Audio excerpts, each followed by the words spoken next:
ఈ సినిమా కథ ఏమై ఉంటుంది అని గెస్ చేయండి. ప్రీ రిలీజ్ ఈవెంట్ రోజు కథని దగ్గరగా గెస్ చేసిన వాళ్ళకి అల్టిమేట్ గిఫ్ట్ ఇవ్వబోతున్నాం. మేబీ ఆయన సర్వీస్లో ఉన్నప్పుడు ఏదో ఒక ఇన్సిడెంట్ వల్ల ఆయన దాన్ని లెఫ్ట్ అయిపోయి బయటకు వచ్చేసిన తర్వాత ఐశ్వర్య రాజేష్ గారితో పెళ్ళి అవడం జరుగుద్ది.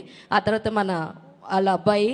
సో ఇదంతా నడుస్తుంది. ఆయన వచ్చేసిన తర్వాత ఊర్లో మేబీ వాళ్ళ సీఎం ఉన్న ఊర్లోనే ఆయన ఉంటాడు. అయితే ఈలోపు మీనాక్షి గారు ఎలాగో ఎక్స్ గర్ల్ ఫ్రెండ్ కాబట్టి అక్కడ ఏదైనా లైక్ పోలీస్ స్టోరీస్లో ఏదన్నా ఒక చిన్న ప్రాబ్లం వచ్చి దాన్ని సాల్వ్ చేసుకోవడం కోసం వెంకటేష్ గారిని మళ్ళీ కలవచ్చు. ఆ ఉద్దేశంతో ఆయన దగ్గరికి రావడం. అండ్ ఈవిడికి ఆల్రెడీ ఐశ్వర్య రాజేష్ గారికి వీళ్ళిద్దరూ ఎక్స్ అని తెలిసి వీళ్ళిద్దరూ కలవకుండా చూసుకోవడం.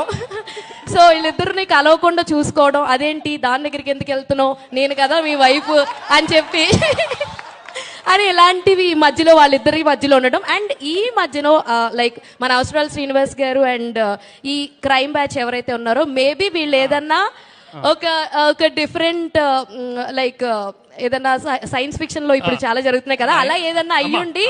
సో ఇచ్చేయండి సార్.